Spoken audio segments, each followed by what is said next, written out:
आखिरकार चांद इस ग्रह का उपग्रह है और मजबूरी में इस ग्रह से बंधकर घूम रहा है। और इसका महत्व क्या है? पूर्णिमा और अमावस्या को महत्वपूर्ण क्यों माना जाता है?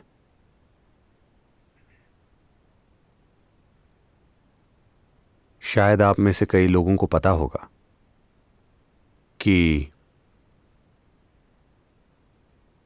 मैं उम्मीद करता हूं कि आप इसे अपने अनुभव की वजह से नहीं जानते होंगे। आपको पता होगा कि अगर कोई मानसिक तौर पर अस्थिर है तो पूर्णिमा और अमावस्या के दिन वो सामान्य से थोड़ा ज्यादा परेशान हो जाते हैं। क्या आपको ये पता है? आपके साथ ऐसा होता है?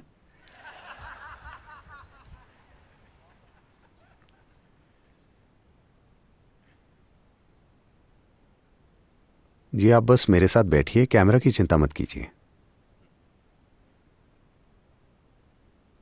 तो ये आपके साथ नहीं होता, पर कुछ लोगों के साथ ऐसा होता है। तो ऐसा नहीं है कि चांद पागल करता है, बस यही है कि जब ये कुछ स्थितियों में होता है तभी आप जैसे भी हैं उसे प्रबल बनाता है।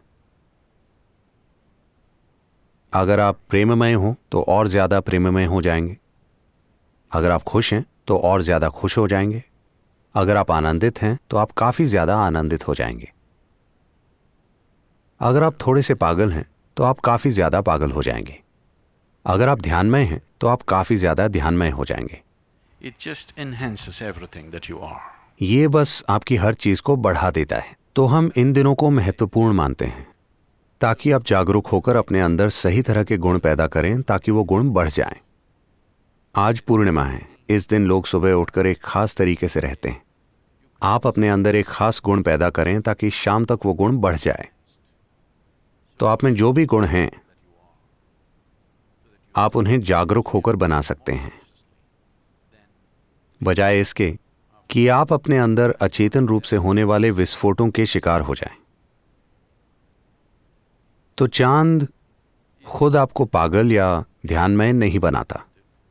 ये बस आपके जो भी गुण हैं उन्हें बढ़ा देता है। आप जानते हैं कि सागर भी पागल हो जाता है।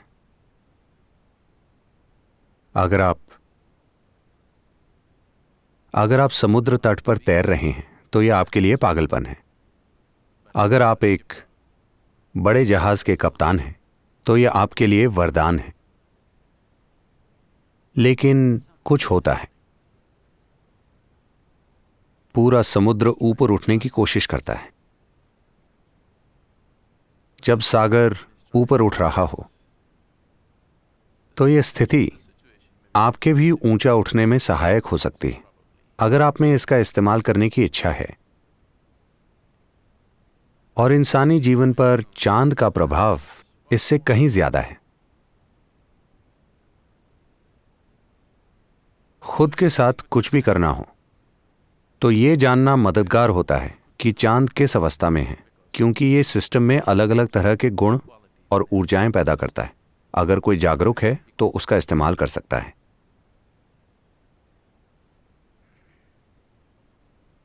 अंग्रेजी भाषा में चांद को लूनर कहते हैं। अगर आप एक कदम आगे बढ़ाएं तो आप लूनर्टिक बन जाएंगे।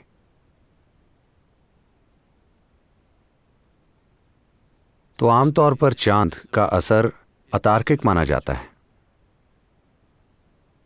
किसी भी अतार्किक चीज को आमतौर पर पश्चिम में पागलपन कहा गया है या उन्माद।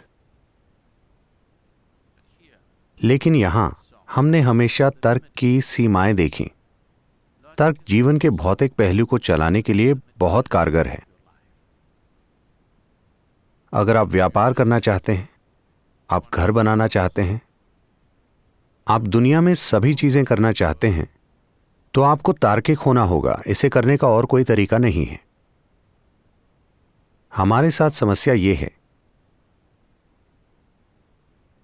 कि बाहरी काम करने के लिए हम ईश्वर को बुलाते हैं, भीतरी स्थिति को ठीक करने के लिए हम तर्क का सहारा लेते हैं। दोनों ही चीजें हमारे लिए काम नहीं करती। तो जब बात जीवन के भीतरी आयामों की हो और अगर आप तर्क की सीमाओं से बाहर कदम रखने के लिए तैयार ना हो तो कभी भी कुछ नहीं होगा। अगर मैं आपसे आंखें बंद करके कोई बहुत ही सरल चीज करने के लिए कहूं और आप यहां बैठकर हिसाब लगाएं, ठीक है अगर मैं ऐसा करूंगा तो मुझे क्या मिलेगा, ये और वो, तो आपके साथ कभी भी कुछ भी नहीं होगा।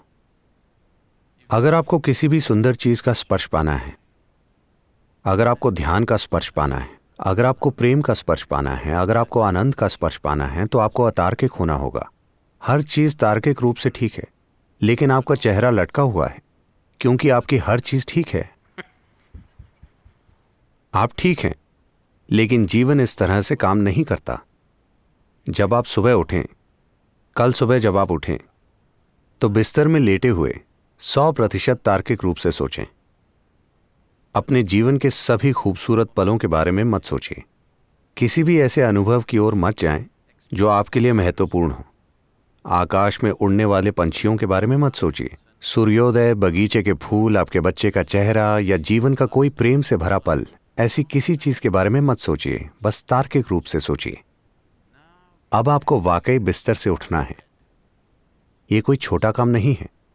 क्या यह छोटा काम है? यह कोई छोटा काम नहीं है। और फिर आपको टॉयलेट जाना है, फिर आपको खाना है, भोजन करना है, भोजन, काम करना, भोजन और सो जाना। कल सुबह फिर से यही चीजें। अनुभव वाले पहलू को हटा दीजिए। अपने जीवन को 100% तार्किक रूप से देखकर सोचिए। आपको वही चीजें अगले 30, 40 या 50 सालों तक करनी है। और अगर आप योग करें तो जीवन और लंबा हो जाता है और आगे बढ़ जाता है। वही बकवास हर दिन हर दिन हर दिन। बस तार्किक रूप से सोचिए, क्या ऐसा करने का कोई फायदा है? क्या यह चीज करने लायक है? करने लायक है? नहीं। बहुत ज्यादा तर्क वाले पल आत्महत्या के पल होते हैं। और आप सभी इस तरह से आत्महत्या करते आ रहे हैं। लेकिन इन दिनों आप कोई भी चीज एक बार में नहीं करते। आप हर चीज टुकड़ों में करते हैं। आप आत्महत्या भी टुकड़ों में कर रहे हैं। मैं चाहता हूं कि आप मुड़कर देखें। अगर आपको याद ना आए तो आप घर जाकर अपनी पुरानी तस्वीरें देखें कि जब आप 5 या 6 साल के थे तो आपका चेहरा कैसा था। यह ऐसा था। और अब यह लंबा होता चला जा रहा है। तो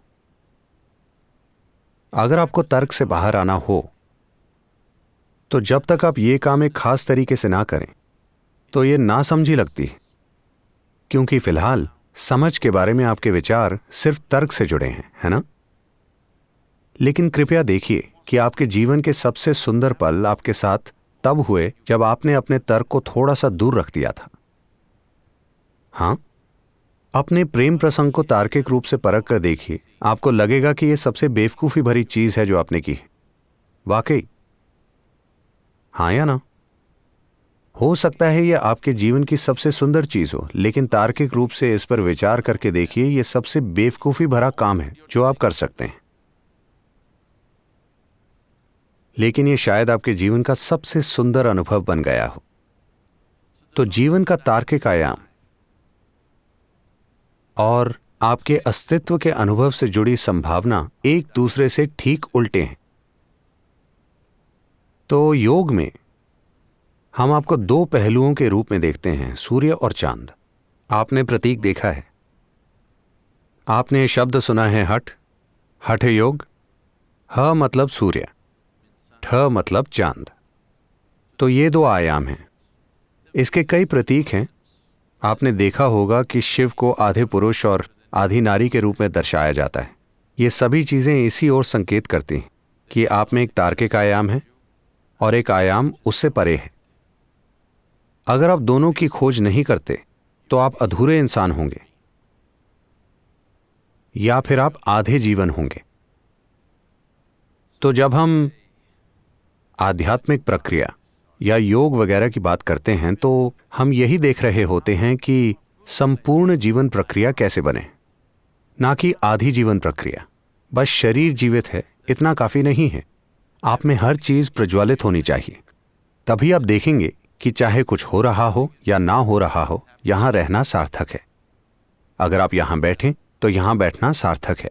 अगर आप अपनी आंखें खोलें तो यह सार्थक है। अगर आप अपनी आंखें बंद करें तब भी यह सार्थक है। वरना जो भी हो, यहां होना सार्थक नहीं है, बस इसीलिए क्योंकि आपका सिर्फ एक हिस्सा जीवित है, बाकी का हिस्सा अभी जीवित होना बाकी है। तो चांद, आज पूर्णिमा है और बादलों ने उसे ढका हुआ है, पर चिंता मत कीजिए। चाहे आप उसे देख पा रहे हों या ना देख पा रहे हों, चांद का असर बिल्कुल मौजूद है। जैसे अमावस्या के दिन चांद का असर पूर्णिमा से कहीं ज्यादा होता है। तो मुद्दा ये नहीं है कि आप किसी चीज का बोध पाते हैं या नहीं पाते, असर तो हर हाल में होता है। आप में एक तार्किक पहलू है जो भौतिक दुनिया को अच्छे से संभालने में आपकी मदद करता है, और तर्क से परे एक आयाम है जिसके बिना भीतरी आयामों तक कभी नहीं पहुंचा जा सकता।